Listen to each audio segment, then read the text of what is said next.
Well, it's week 5 of the LCS with coverage brought to you by Alienware. I'm joined by Jensen, who's in the Alienware training facility, and there's Alienware computers behind him. And boy, is Alienware great. Let's talk about your performance this weekend, Jensen, or more specifically your team's performance.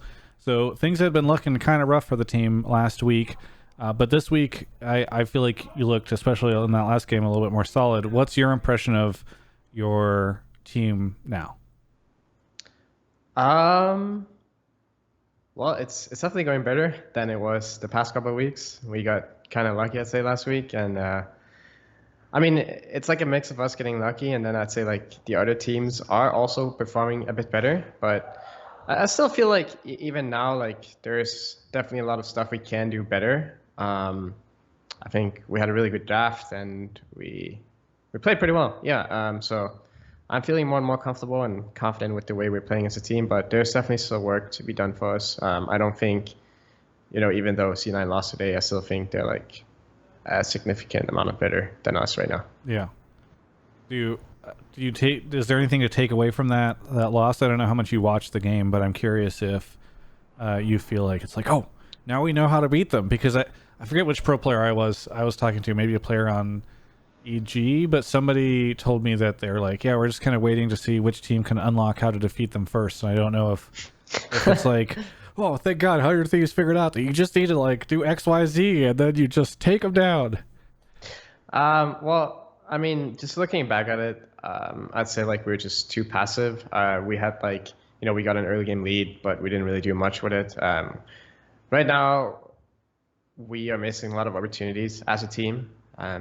Being a bit too passive, not being aggressive at the right times. So I'd say that's like our biggest concern, not just against C9, but just in general as a team. So that's kind of what we're trying to work on. Yeah. Do you feel like you guys were able to be as proactive as you wanted this weekend?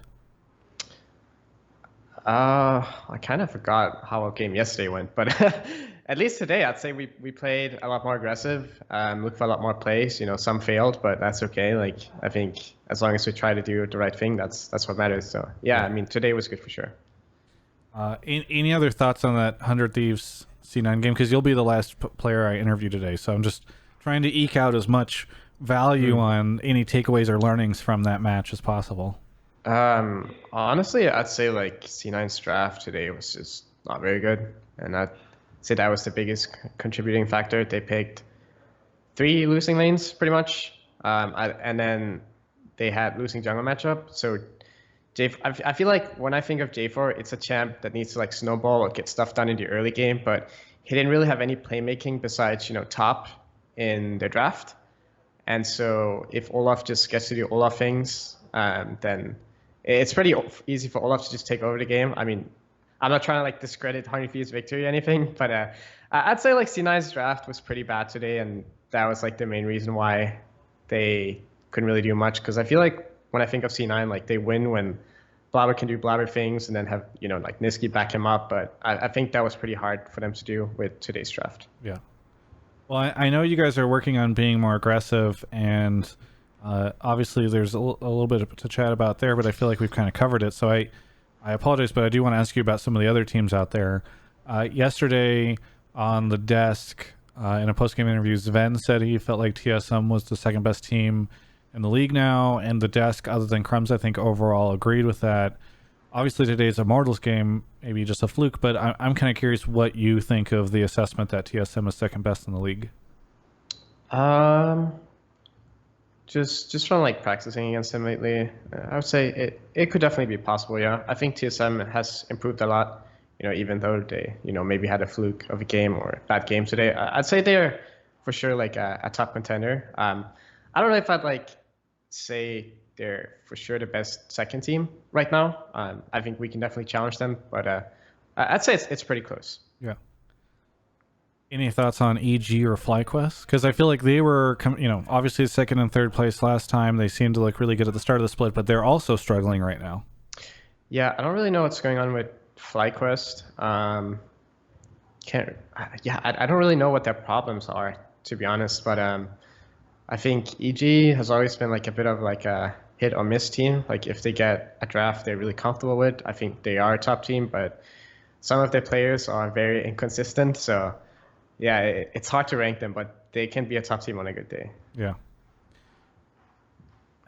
What should I be thinking about the state of North America? Because at the start of this split, and I had a tweet about this, I think, after the TSM game.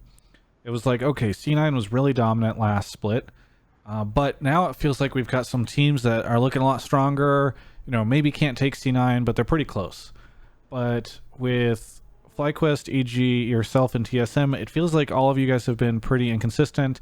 Even like the wins that you guys had last weekend, I don't think you were happy with either of them. So, is there are any of these other teams any good? Do you feel like you guys are actually quite strong, or is it just like everyone's still figuring their shit out week 5 of the summer split, I'm personally not too optimistic about our chances at international play right now, at least. All the teams are like more or less like evenly matched at the top, besides maybe C9, right? But when I look at the games, everyone is making so many mistakes and just stupid play. Like, I'd say like we're pretty bad right now as a region. With the exception of maybe C9, but even C9 is making a lot of mistakes right now. It's a good thing Worlds is far away still, if there will even be a Worlds. Yeah. Hopefully, but I mean, when I think of like NA's performance at Worlds, I'd say like a lot of it just comes from improvement during the boot camp where you practice against the other teams. So we still have hope, but we definitely need more practice right now to be, a contender for international play. Well, and very worrying that even if Worlds does happen, there's maybe going to be some complications around getting people to boot camp in time and like getting players over to certain places. So I don't know. Okay, this is all a lot of negative crap. Is there anything that you can give me that's positive? Because I feel like LCS right now, it's kind of mired, and maybe I'm at fault for asking these types of questions, but is there anything that we can be hopeful or positive about or like appreciative of in this time for LCS? That's a good question, Travis. Give me something, Jensen, please. Well, I can speak on behalf of my team. We're in a winning streak right now, so we are happy here at TL. But yes. I don't know. LCS related stuff. I don't know. So you said C9's making a lot of mistakes. There's been discussion about whether or not they would be our best team that we've ever sent to Worlds. Mm-hmm. Do you think that there's that chance, or is it do they just look good because of the other teams? No, I definitely think they have a lot of potential as a team, but my point was more that I think in Spring Split they looked a lot better than they did now. Maybe they're like still a bit rusty, but when I look at their players, they're making a lot of like individual mistakes still, or just poor decision making. I mean, they obviously still have the aggression, which is what makes them a really good team, and they are good at fighting, really good team fighting or team fights. So they are still a really good team, and I'm sure like when international play comes that they will be performing a lot better. I think the way they play as a team, their style is fit for international play, and I think that's how like every other team should aspire to play like. I mean, there's still hope for North America. We're just warming up right now. Yeah. I'm a little worried that we're warming up week 5 of the summer split. It feels like spring split would be a good time to warm up, or like the first 2 weeks of spring. But hopefully, man, week 8 rolls around and it's just like, look at all of us, we could contest any of these teams. Yeah. All right.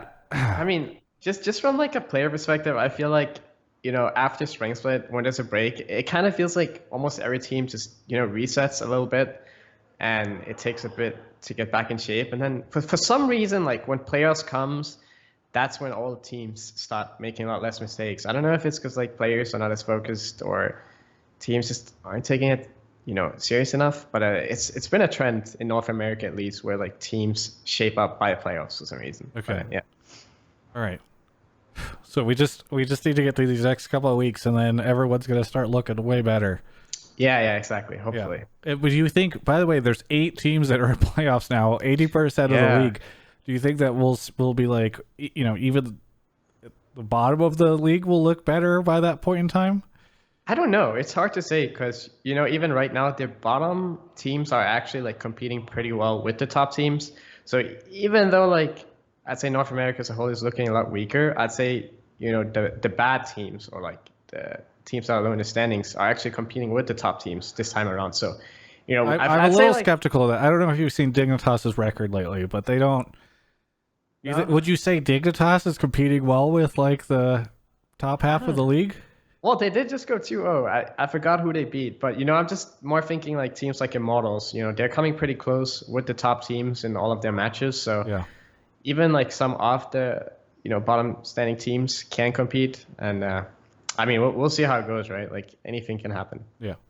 All right. Well, thanks, Jensen. Is there anything you want to say to any of the fans out there? Um, well, thank you guys for supporting us, and hopefully we can keep making you guys proud. Yeah. Well, thank you so much for the interview. For everyone else, you can check out the rest of my coverage of all things esports right here on my YouTube channel. Hello. I didn't really have a great idea for what to do for this outro when I hit record just now, and I was hoping that in the moments after hitting record, I would come up with something, and that maybe by stalling, by talking about this situation I was in, it would give me time to come up with something.